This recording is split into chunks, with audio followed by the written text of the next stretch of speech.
Assalamualaikum warahmatullahi wabarakatuh. Perkenalkan, nama saya Mita Gustiani dari kelas 7B Manajemen Reguler A dengan NPM 19110073. Di sini saya akan membuat video mengenai tugas mata kuliah teori pengambilan keputusan.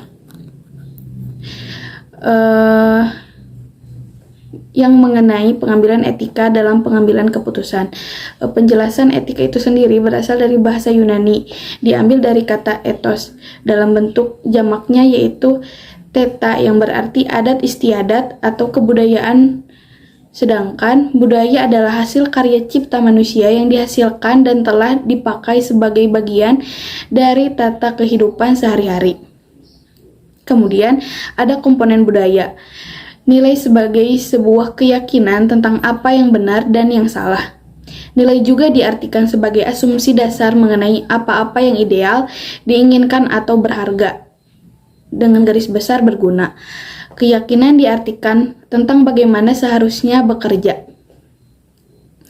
Kemudian ada kekuatan budaya. Yang pertama, budaya yang kuat memiliki potensi yang jauh lebih besar untuk berkoordinasi dengan kontrol perilaku secara implisit. Yang kedua, budaya yang kuat senantiasa memiliki nilai-nilai baik formal maupun non-formal yang dianut dan dijalankan secara bersama dan berpengaruh pada perilaku dan peningkatan kinerja pemimpin dan anggota organisasi. Kemudian yang ketiga, kegiatan untuk menguatkan budaya organisasi dapat dilakukan melalui pemberian contoh dan teladan yang baik. Kemudian ada hubungan etika dan budaya. Etika dan budaya itu sendiri memiliki hubungan yang sangat erat, di mana masyarakat yang berbudaya tinggi dianggap lebih mengerti dan memahami etika, sedangkan masyarakat dengan pemahaman budaya yang rendah cenderung kurang memahami etika. Hubungan etika dengan moral. Etika merupakan dimensi moralitas yang berkaitan erat dengan adat istiadat dan kebiasaan yang telah diterima, dengan tujuan untuk membedakan mana perilaku yang baik dan mana perilaku yang buruk. Etika dapat diterjemahkan sebagai bentuk tindakan yang mengacu pada moralitas sebagai tolak ukurnya. Kemudian ada perspektif moral. Yang pertama, agama.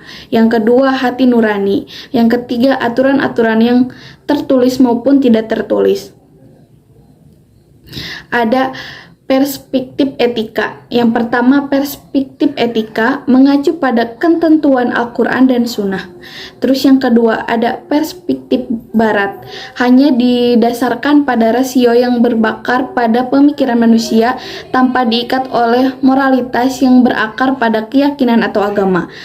Kemudian yang ketiga, perspektif lingkungan sosial memiliki pandangan yang sama dengan perspektif Islam, yaitu sebagai filter bagi perilaku individu dalam menjalankan kehidupannya. Pendekatan etika dalam pengambilan keputusan. Yang pertama, pendekatan manfaat. Perilaku moral harus menghasilkan kebaikan bagi kelompok mayoritas, di mana setiap keputusan yang diambil selalu didasarkan pada nilai manfaat yang lebih besar dari dua atau lebih keputusan yang diambil. Terus yang kedua, pendekatan individualisme.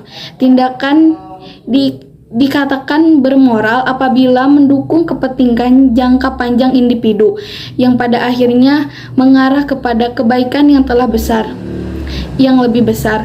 Kemudian ada pendekatan hak-hak moral. Keputusan yang tidak melanggar hak asasi dari mereka yang dipengaruhi oleh keputusan-keputusan tersebut. Yang keempat, pendekatan keadilan. Keputusan-keputusan moral harus memenuhi nilai keadilan, kewajaran, kesetaraan, dan tidak memihak. Kemudian ada pertimbangan etika dalam pengambilan keputusan. Pertimbangan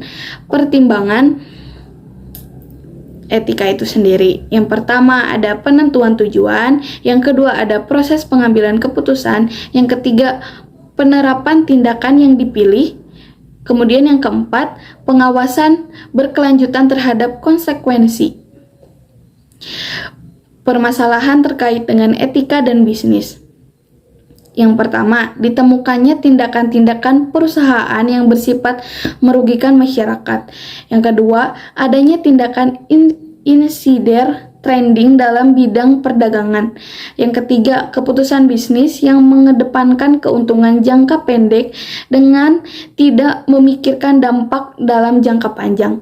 Terus yang keempat, melakukan PHK secara tidak jujur dan tanpa sebab yang jelas dengan pemberian pesangon yang tidak layak kepada karyawan. Terus yang kelima, perusahaan tidak memberikan fasilitas jaminan kesehatan atau asuransi kesehatan dan dana pensiun dengan alasan laba yang diperoleh perusahaan masih kecil. Yang keenam, ditemukannya perusahaan yang mempekerjakan karyawan di bawah umur dan memberi gaji di bawah normal atau di bawah UMR. Yang ketujuh, masih lemahnya undang-undang dan peraturan yang berhubungan dengan etika, bisnis, ketenaga kerjaan, dan lingkungan hidup. Kemudian ada pengambilan keputusan etis. Pengambilan keputusan etis adalah suatu pendekatan yang sistematis terhadap hakikat suatu masalah, pengumpulan fakta-fakta dan data, penentuan yang matang dari alternatif yang dihadapi, dan pengambilan tindakan yang menurut perhitungan merupakan tindakan yang paling tepat. Kemudian, ada dua elemen penting dalam nilai-nilai etis. Yang pertama, nilai yang etis bertujuan untuk kesejahteraan. Yang kedua, kesejahteraan atas dasar nilai etis bukan merupakan kesejahteraan yang bersifat pribadi dan egois. Sementara prinsip etika bisnis menurut Sonny Kraft 1998 dan dikutip kembali oleh Muhammad Muslim, terdapat 5 prinsip etika bisnis, yaitu prinsip otonomi, prinsip kejujuran, prinsip keadilan, prinsip saling menguntungkan, dan prinsip integritas moral. Pengambilan keputusan yang etis dalam konteks pribadi dan profesional. Yang pertama, menentukan fakta-fakta yang dibutuhkan. Yang kedua, mengenali terlebih dahulu sebuah keputusan atau permasalahan sebagai sebuah keputusan atau permasalahan sebagai sebuah keputusan yang bersifat etis atau permasalahan etis. Kemudian yang ketiga, mengidentifikasi dan mempertimbangkan semua pihak yang mempengaruhi oleh sebuah keputusan.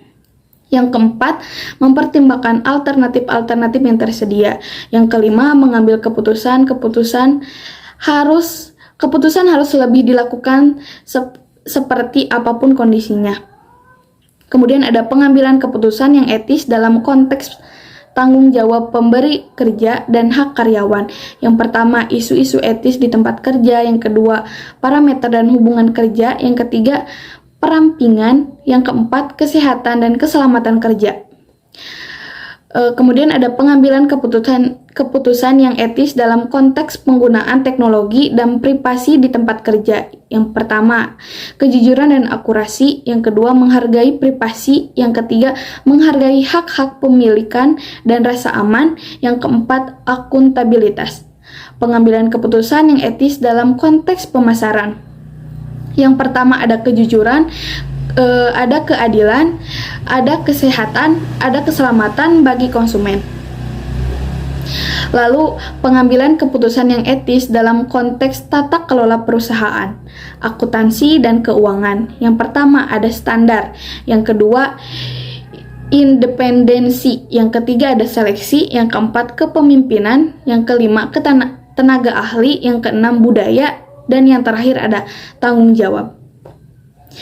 Mungkin sekian pemaparan materi dari saya. Mohon maaf bila banyak kekurangan. Wassalamualaikum warahmatullahi wabarakatuh.